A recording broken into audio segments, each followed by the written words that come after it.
Coach Speak is underway, and we're going to get it started with a bang. First of all, thank you so much for being here. That's Ira and Corey. I'm Jeff. Ben will be along shortly. He's got the clips. He's ready to unload. Here we go. We've got Bill O'Brien, who you've seen get awfully testy week after week here on Coach Speak. Things aren't going well. They hung tough against Notre Dame, but they did not win, and they're now 1-8. So he was asked about being 1-8. This is his response here in the short. Go ahead, Ira. In this one, I think this was by popular demand. Ben, you could tell us how many people tweeted this at us this week. Yeah, we definitely had a bunch, and you know me, I had to watch just beyond that one clip. So it's the viral clip that everyone saw, and a little bit more, a little extra here for you. That's what we need. Bill's our guy. We're not going to be able to do this for very much longer. Bring it, Bill. Obviously losing to Notre Dame Catholic school rival, 1-8 now in the season BC. I've heard from a lot of fans. They're just really I'm really glad. You know, I'm glad you're down. I'm not down. Nobody's down. We're fighting. We're competing. You know, it's the second year of this program, Mike. You always come in here with these down questions. Like you show up like once a month or something like that. You come in here with these down questions. I'm not down. I don't know what year you graduated from BC, but this is a program that we're building. Okay. Nobody here's down. We're positive. We're going to show up and play our asses off against SMU. You can go out there in your dark, clouded world or whatever it is and do what you want to do. We're not down. The sun is up, and we're fighting.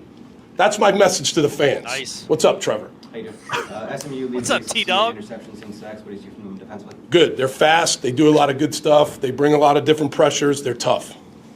Coach, it's become kind of quite a rivalry between SMU. I remember Kevin Jennings at ACC Media Day saying that, you know, there's been a little bit of bad blood between the programs. What? Talk about kind of what was your experience when you went down to SMU last year, and what are you expecting out of kind of the game day atmosphere when they come here? I mean, I don't know anything about the bad blood. I mean, we're just competing against each other. They got a good program. They did a good job last year. You'd have to ask them about the bad blood. I don't see that at all. Well, I guess I think it started more in the Fenway Bowl when I wasn't here, Graham. No. I got hired. I came in February, a little over 18 months ago.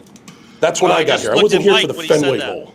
I imagine you talk a lot about valuing the ball, especially in the second half. Winning stat for you guys. Say that again, Trevor. I can't. What did you say? I imagine you talk a lot about valuing the ball. Valuing the ball? Not throwing interceptions. Yeah. Possession of the ball is big. How do you ensure they don't do that in the fourth quarter? Show them, hey man, we got to take care of the ball. We got to make better decisions. You know, we can't throw interceptions. We got to take care of the ball when we're ball carriers. Like, keep showing them, drill it, do everything we can do to drill it into their heads to take care of the football.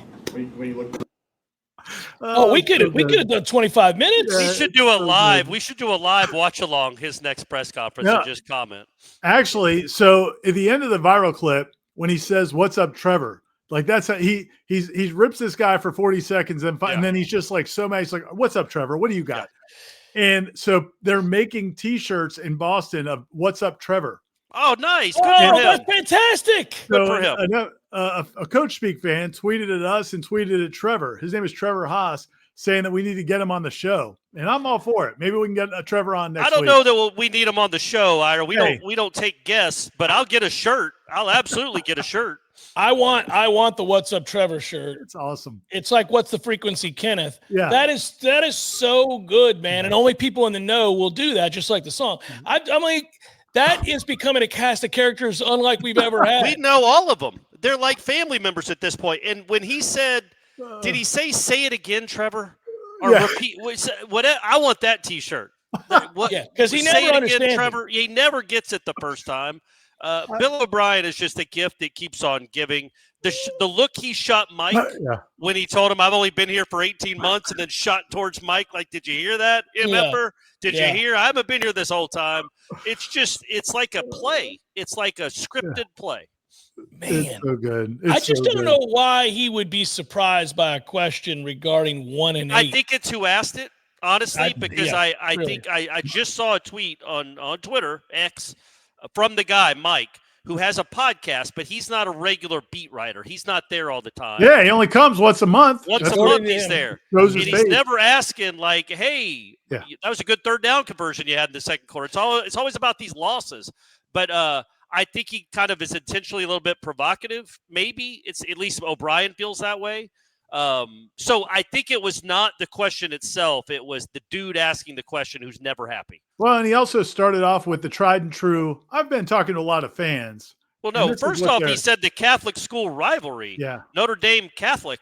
I didn't know we called it Notre Dame Catholic, or maybe he just misspoke. But it's like, man, that is not a rivalry. Boston College and Notre Dame. Every Florida State fan appreciates 1993, but no, that is not a rivalry. Come on, Mike. Corey, you can't be besmirching the great Boston College Notre Dame rivalry on this show. I'm not going to allow my for fault. it. That's my what fault. do you mean? Yeah, Well, maybe you're Johnny come lately with your rivalry assessments, but I'll tell you now, they know way back when this was a big to-do. Well, and honestly, the Boston College SMU rivalry is one that's taken center stage here lately with all that bad blood. His face was so good. It was you had just said what, and then like his face said it. You can go back into whatever dark world you.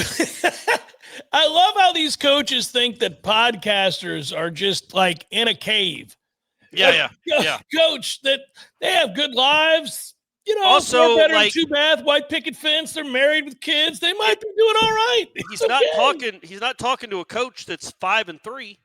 Yeah, or 6-4. They're 1-8, man. They're 1-8. They lost to UConn badly. They lost to Notre Dame. At least they hung with them for a little bit. But they hung with them a lot of bit. That's embarrassing. Notre Dame was up by 1 score in the fourth quarter. It's all right. So remember, like 4 weeks ago, because he had the one big outburst, and then the next week it was like the softer, gentler Bill O'Brien, and he's yeah, guys, yeah, that lasted the AD is sitting there going, man, I thought we just had this talk. Yeah. I want my man to lead every question at the press conference. I want the same energy, anger every week now. It's beautiful. Ben, what do we got next? What's up, Trevor?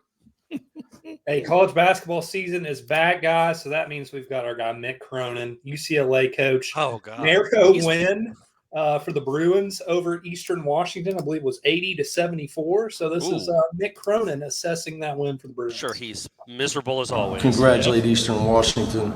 Dan's a great guy. They've been doing this a long time. I know he lost his father earlier this year. It was good to see him. Respect they're get good kids, and they battled. But tonight's effort don't surprise me. I played San Diego State so we would lose in front of 10,000. We didn't. Played Irvine because I know Russell's a great coach, great mid-major program. Unfortunately, we won that game easy. And when you have the wrong attitude in life, it shows up. Jeez. So, but I blame myself because I knew it. I knew this was coming tonight, and I couldn't stop it. So I failed miserably.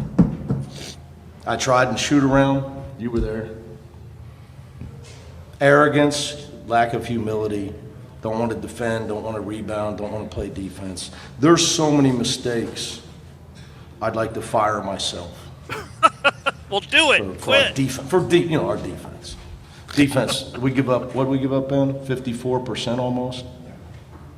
We give up 38 points in the paint. So, blame myself. I knew it was coming, I couldn't stop it. Like a tidal wave. Why did he want to stop it? Like he wanted to lose the first two games. This one he wanted to win? To teach his team some humility, Ira, but they actually played well, much to their coach's chagrin.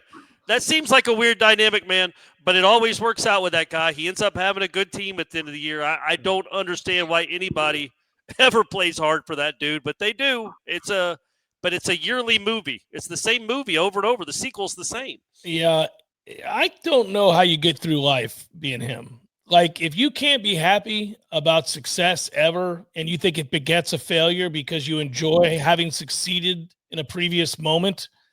Also, it's college basketball, my man. They play 1 million games. Everybody gets into the tournament. Big kids hit shots. It's okay. Dude, it's all right. You can lose 10 more of these, and you're going to the NCAA tournament. You're acting like you lost. He didn't lose. I'm just saying, like, he's acting like they lost. Well, he acts every day like you woke up a big fat loser. Even if they had lost, it's okay. It's okay. They're going to go to the tournament. Everybody does. Then he might have been happy if they had finally lost the game. It's just ridiculous. Yeah, smile on his face. Is there a chance that in the locker room he's like, guys, I appreciated that effort. You played hard. That's the UCLA pride I'm talking about. But I got to go out to the press conference. I'm going to rip you. But that's not what I feel. You know I love you guys. You're my lifeblood. You're the reason I get up in the morning. I'm so passionate about the way you play, and you guys return that passion. Just don't watch the press conference. It's all BS. It's all performative. I love you guys. You played hard. That would be beautiful if it was true. I do not think. Yeah, no, that's who he is. That's who he is. I do like his look though, man. He dresses like a gangster from the 40s, like Bugsy Siegel or something. 20s from the 20s. He is Boardwalk Empire. He is not having it. Yeah, he's going to bring out a Tommy gun. Yeah. He was on the boardwalk recently. Yeah, there's no doubt. Yeah, no, I think you're right. Ben, what do we got? Mick Cronin. All right, Shane Beamer. South Carolina had a tough loss against Ole Miss, but no worries, guys. Hey, Ben, let me interrupt you real quick. Just want to, for people that are not on Twitter and don't realize, so your situation, you're fighting through it. You're going through some adversity right now. Yeah.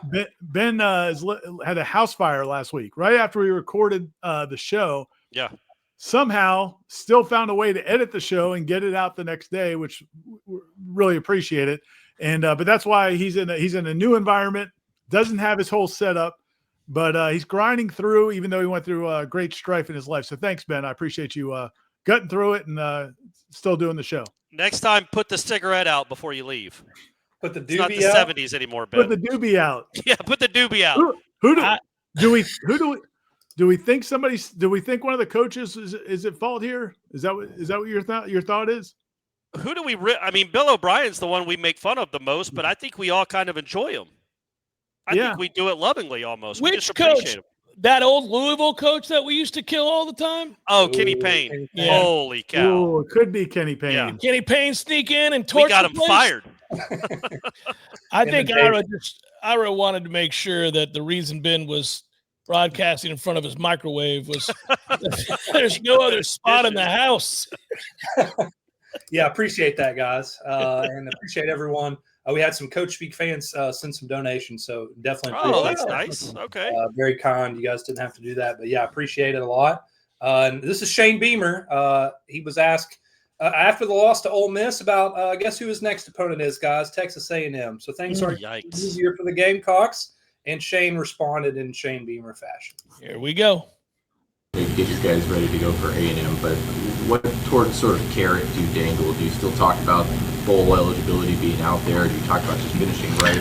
Yeah, now we need to find a way to win. I mean, there's a bunch of competitors in that room, and I know you wrote yesterday that do bowl games matter? Bowl games matter. We're trying to get to a bowl game, and the only way you can do that is finding a way to win a football game. And we got a lot of work to do. We're not where we want to be. Bye week to continue to try and get better and fix some of these issues, Jordan, and go to College Station. And we're not thinking about what's beyond College Station. It's this week getting better and then figuring out a way to go out there and compete. These guys will respond. I don't have to dangle anything. I don't have to go in there and give some, Newt Rockney one for the Gipper speech to try and get these guys motivated to play. Like they'll compete. That's what they do.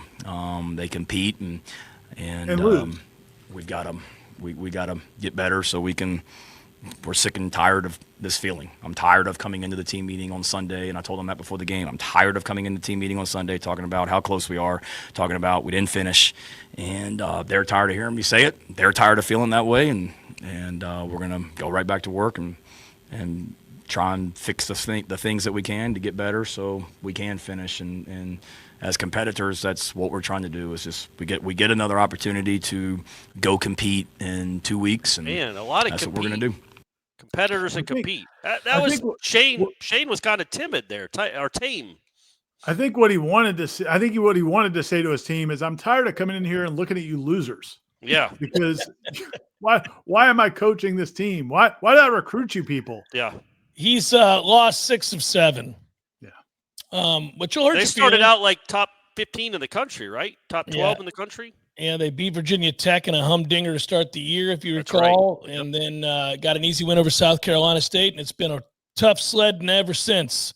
They did get the win over poor Mark Stoops in Kentucky in big fashion, but they've lost every other game. And this last one wasn't close, regardless of what he might say. It was 30-14. It was not a close game. I do appreciate most coaches and people that pay attention to what coaches have to say. Most of the time, we're more in tune to this than the casual fan might be, because we're kind of part of the process when we go to press conferences. But coaches almost never want to let you know they read or are aware that you put out content. Yeah, he cited his article, yeah. Yeah, like Jimbo acted like Jimbo would literally tell us, I haven't seen a newspaper since I was 12 years old.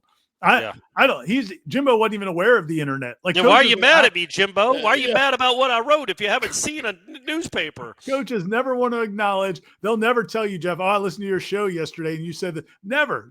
Or they might tell you that somebody heard it. Somebody heard it. It's always somebody heard it. It was never that they were listening. Yeah. But Shane's busy enough to read everything and hear everything everybody says and go ahead and fess up to it. I appreciate it. Good for him, though. He must respect that dude. I don't know who that guy was he was talking to. Jordan. Well, yeah, but you wouldn't think that when you're 3-5 or 3-6 now, whatever they are, that you would want to read anything written about your program. You'd stay away from it. But he went and read Jordan's column about bowls matter. I thought that was nice of him. He saw the headline that said, why does this team want to even go to a bowl? They suck. He's like, they do matter. Yeah. If they pull off a miracle, who cares? They don't want to go play a bowl game. I remember a coach saying to me verbatim what I said on the air about something that he did. And then he's like, I don't listen, but and then quoted. It's all time good. Ben, what do we got? Hey, we haven't heard from Fran Brown, or at least it's been a while this year. Yeah. This isn't a very long clip. Syracuse sucks. Yes. Out there. They had a good run. They lost to North Carolina by 17, and you guys know how bad UNC is. So I thought this was a weird opening statement that he made after that loss in the postgame. Just appreciate everything from Syracuse community, everybody that attended the game on Halloween, trick-or-treat, all the kids. Appreciate them all being here. Thank Coach Belichick and his staff did an amazing job. Came here. I hope that they get home safe and enjoy the rest of their season. Questions? What in the hell? Nothing about the game. What went wrong? Usually, opening statements when coaches make them, and they always do. They'll credit the other team, right? Played a great game. All the credit to North Carolina, but we did this, this, and this. We've got to get better. He just talked about trick-or-treaters and safe travels, like safe travel. I mean, that's a different tact. I like it. I like what he's doing. He's outside the box a little bit, my man Fran. Well, they ought to be excited by the fact that they have Miami and Notre Dame on the road next. Things will work out for them. I would also point out their leading passer in that game threw for 39 yards. Yeah, it's their backup quarterback, right? Because their starter he's not even a backup. He's not even a backup quarterback. So I watched that press conference because I thought there might be some gold in there. I was looking for some gold. You were mining.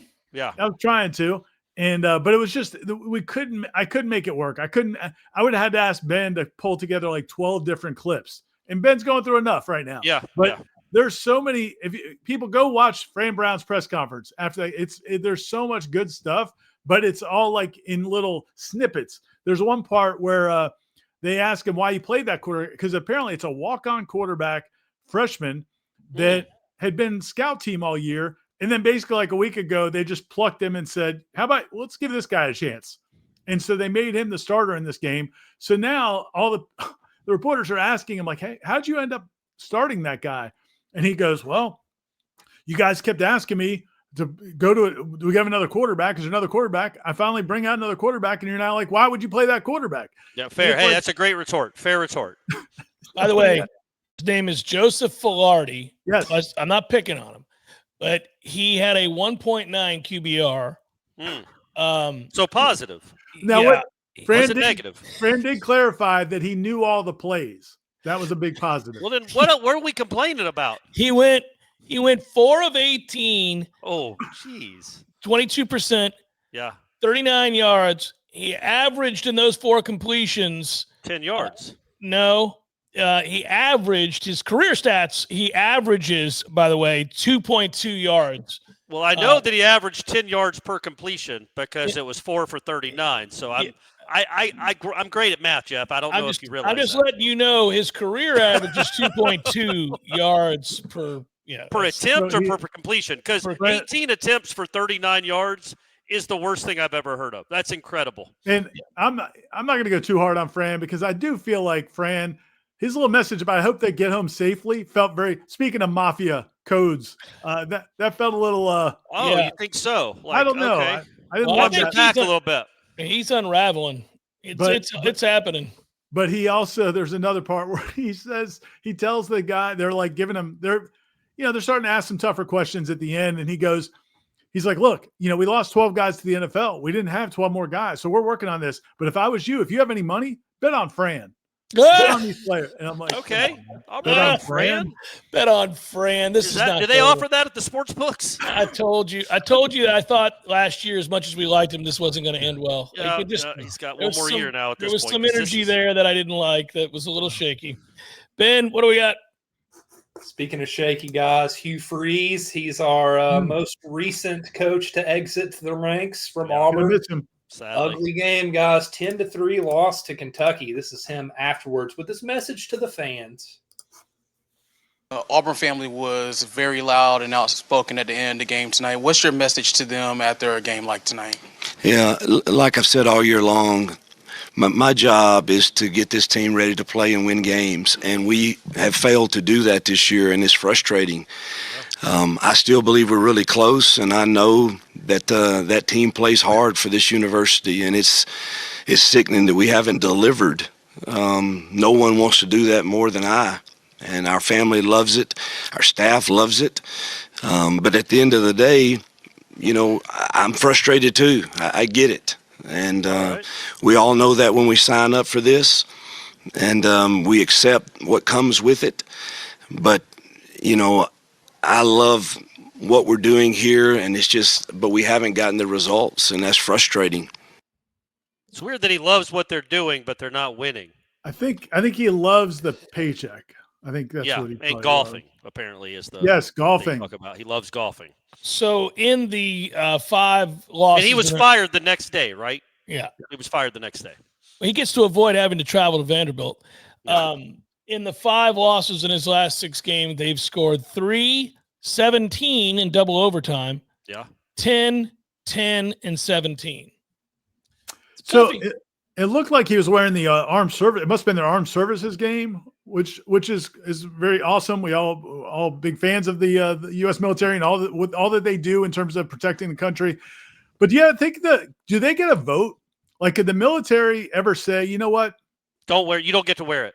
You guys, I've seen we don't need you to don your offense sucks. We don't want we don't want you having our name emblazoned on your 3-point.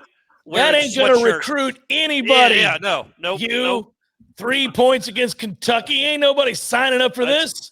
There's got to be something else you guys can peddle this week. Woo, man! Yeah. Tupperware, Fran. Or not Fran, Hugh. Sorry, Hugh. So he's done, right? So obviously he's done. Who knows when he'll coach again? He really, and to be honest with you, I'm not pouring one out for him because I went through a bunch of Hugh Freeze press conferences over the last couple of years, assuming, and I'm sure Ben did too, assuming there would be something interesting. Man, they're all boring as hell. Yeah, that was even boring. The guy was asking him about being booed, and he's like, "I'm with you. I understand. He's just saying the same stuff over and again. His offense is boring. He's boring." At least on the field. Off the field, he lives it seems like he lives a pretty interesting life. He is free to call all the escorts and nobody cares about his burner phone. Yep. Nobody's going to be doing any public records requests on his phone anymore. He can do whatever he wants. If we only knew that the highlight of his coaching career would be calling plays from the hospital bed into the press box. That was a good one. That was a great one. He also became famous because he was the head coach in Blindside. Yep. He was Michael Orr's private school coach, and that's how he got to Ole Miss to start his college career. And he was portrayed like a buffoon in the movie where Sandra Bullock is telling him, "No, I'm calling the plays, Hugh, you dummy." I think they gave him a different name in the movie, but Hugh Freeze is the actual coach of that team that Michael Orr played for. Hugh was calling plays from a hospital bed and calling hookers from a plane. He had a good time, buddy. Good time. Good for Hugh. Got 2 more clips, guys. We're gonna hear from our guy Dabo. Things not going too well in Clemson. Bad loss to Duke. He's blaming some officiating, though. Yeah. It was a controversial call. And he's right. It was a bad call, but who cares? It's the ACC, right? It's what they do. And he's talking about it here. So really, really frustrated. Some critical penalties. I don't even really know what to say about the last call. I mean, y'all saw it. It shouldn't come down to that. We had plenty of opportunities to win the game, but that's one of the worst calls I've ever seen in a game ever in my entire coaching career, ever. There you go. In a situation like that, I don't really know what else to say, but I don't want to make that a deal because I just did. Quit bringing it up, guys. I don't want to talk about it. But you fight your butt off and you scratch and you claw and you get in a situation like that and you just have a call like that. Guys, quit bringing it up.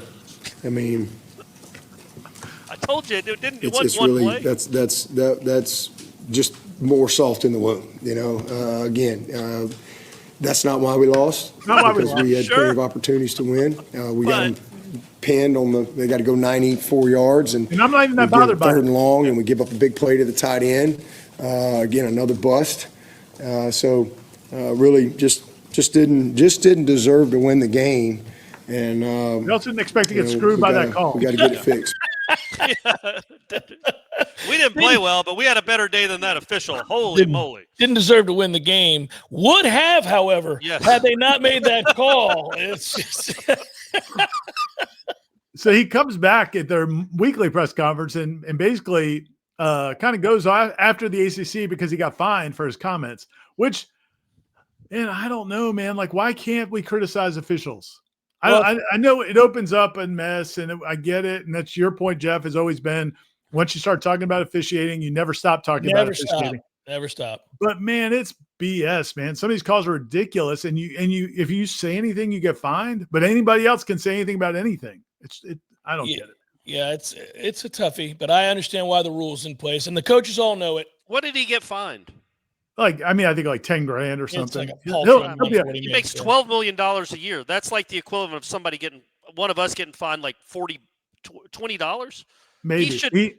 What if he'd have said if he'd given us his name and where he lived, the referee? Is that $100 grand? Do they go up depending on what you say, or is it just all?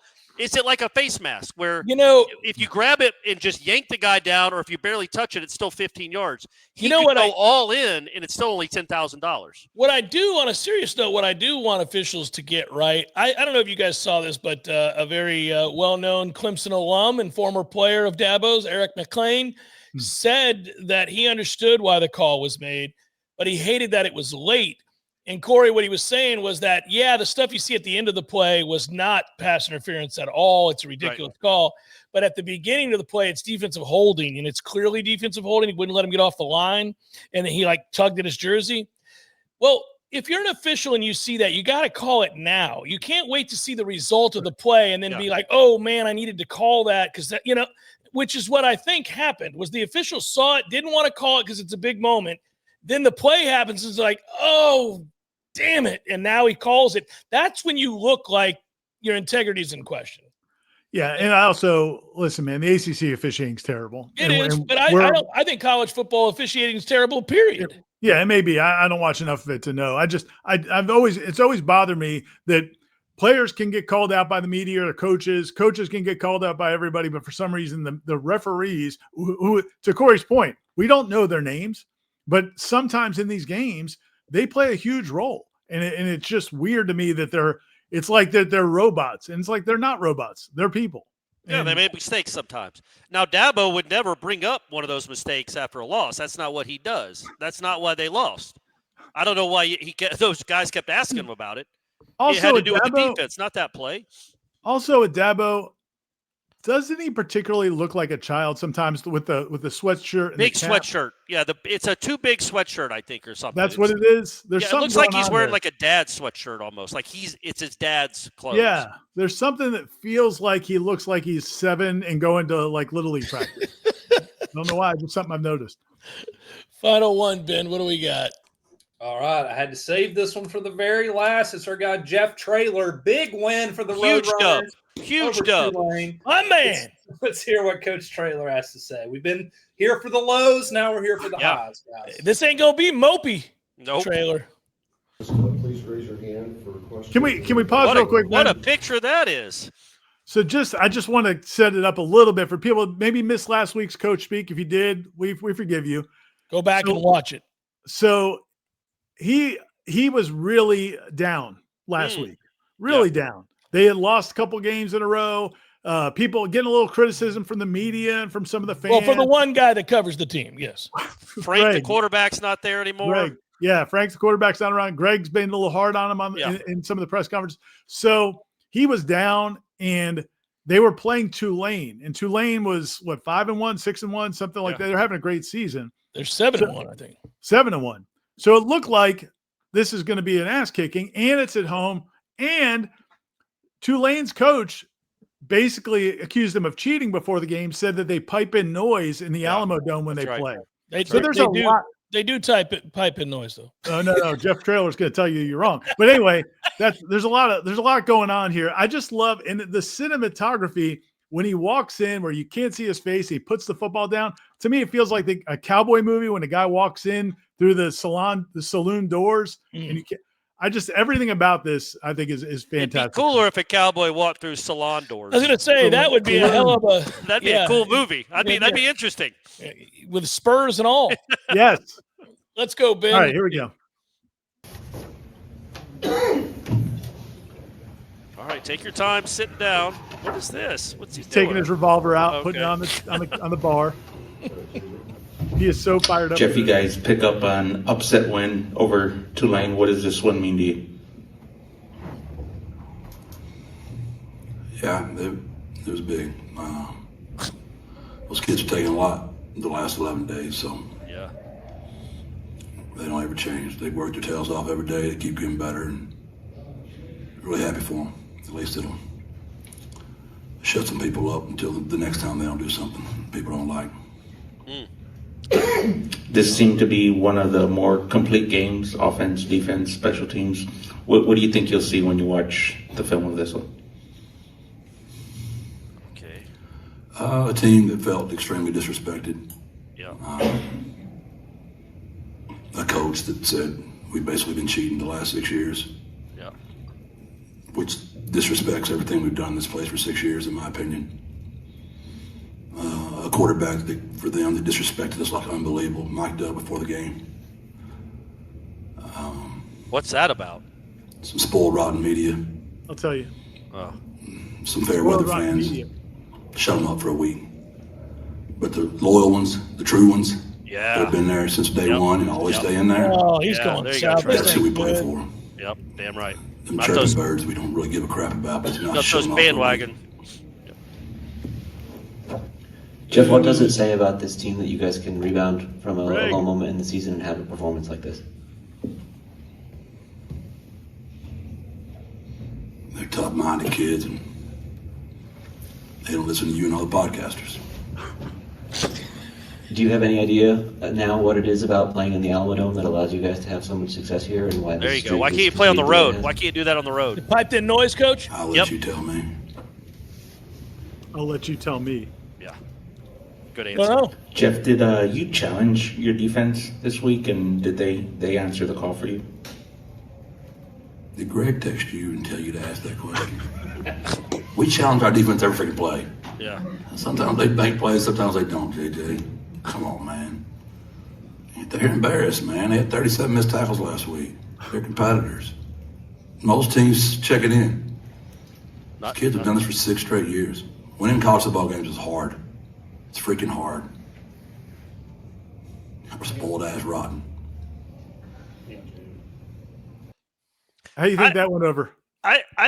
So is he a name that people talk about for bigger jobs? Because I would cross him right off the list. He has been the last year or two. Get him far away from any big time program. If he can't handle the UTSA media, good luck with Arkansas, man. Are you kidding me? What a baby! And I've loved that dude. What a baby! I still love him, but he's a baby. There is part in there, and he touched on it there, but he came out back later and he talked about how it's unbelievable how much these guys have taken over the last 11 days. Yeah. And it's like, dude, what kind of media market is this? Like, how much coverage are they getting? It's like the Red Sox. It's not unbelievable when you lose games, dude. People are going to talk about it on podcasts. They're going to write about it on websites. People who cover the team are going to document it. Greg and JJ. No, it didn't make sense. Like, it was so vindictive after a big win to not even celebrate his players, really, to just go after people and call the fans spoiled and the media spoiled, as if they've been covering Ohio State for the last 6 years and they just didn't realize it. It's insanity. Corey, it's unacceptable to take shots and besmirch a team that lost 55-17 the week before. You just can't do it. Yeah, was that to Rice or something? Who was it to? No, that was to North Texas. Oh, okay. North Texas is good. But yeah, no, it's I just liked the way he went all into it. Well, he was playing a part. This is I mean, everything about it, the way he walks in, puts the football down on the table. I mean, I loved it, the way he embraced all of it. I know you guys didn't love him, just him being the message. Yeah. Yeah. But I thought it was awesome. And I think I do think he might be leaving, because later in the press conference, he spends a lot of time talking about how they have to play USF this week. And you wouldn't believe how much money USF is spending on players. Oh, really? Oh, yeah. Because their fans aren't as spoiled and big babies like the Roadrunner fans are. And then he goes in detail on how much they need to start investing at UTSA. And in his follow-up press conference, he talks about how they're a partial member of the conference, so they're not getting the full share till 2031. So I think Jeff Traylor may be out the door. But good luck. I would not hire him. I'd stay far, far away, because he does not. I don't think he's built for this, gang. I don't think he's built for any type of criticism. He just isn't. I mean, really? I think he used it. I think he used it as us against the world. It was like a cocky sheriff walking into a saloon or a salon. And then sitting down, putting his gun on the table and being like, why are y'all so mean to me? Like that was like, you can't be all cocky and swaggy and then come in and just complain about how people treat you or how they talk about you. You just beat a really good team. It's the first time in Coach Speak history that we had a guy that all of us held in such high regard, and two of the three members have decided we're out. I'm done. That's it. Ira won't give up the ghost, but Corey and I are out. I'd rather have Beamer. I'd rather have Shane Beamer. Oh, stop. At this point, I'd rather have my neighbor. I don't want to hear this nonsense every week. This is nonsense. Roadrunner for life. Little crybaby. You can't have all that. Golly, man. Hey, so who's our coach of the week? Ira's going to vote for that crybaby. Right. But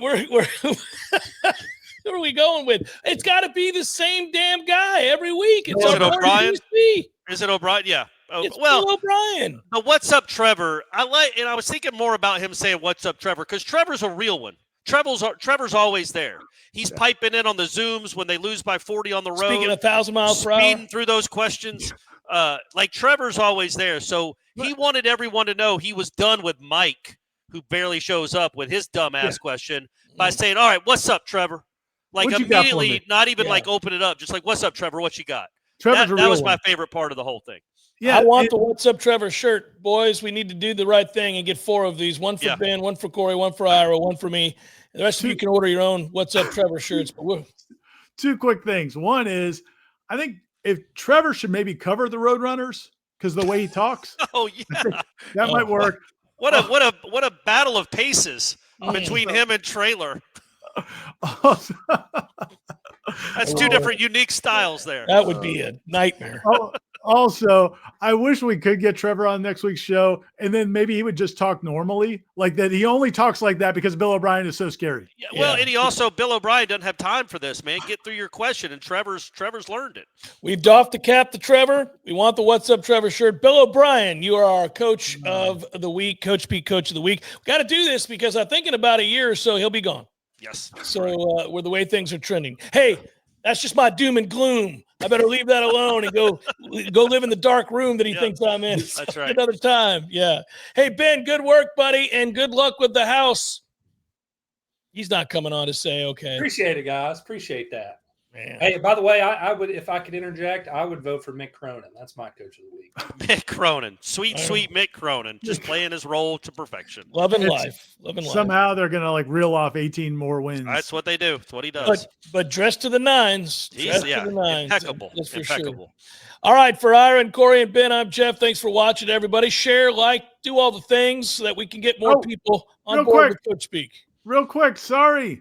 Golly, Ira. Corey asked about the disrespect from the coach or from the quarterback. Tulane quarterback, yeah. What was that? So real quick, nobody apparently knows what the kid said, but their women's basketball coach, this was in a follow-up interview, their women's basketball coach told Traylor before the game, hey, they had Tulane's quarterback mic'd up, and he was mad disrespect. He was talking all kinds of trash. So that added to so he went in there and he's like, we hate Greg, we hate the fans. Podcast. Yeah. We hate their quarterback. Anybody that's upset that we've lost 4 times this year? Yes. So that's what that stemmed from. Also, one last little bit of pettiness for my guy, Jeff Traylor. Tulane, when they scored the first touchdown, they did like the swinging gate thing for the extra point.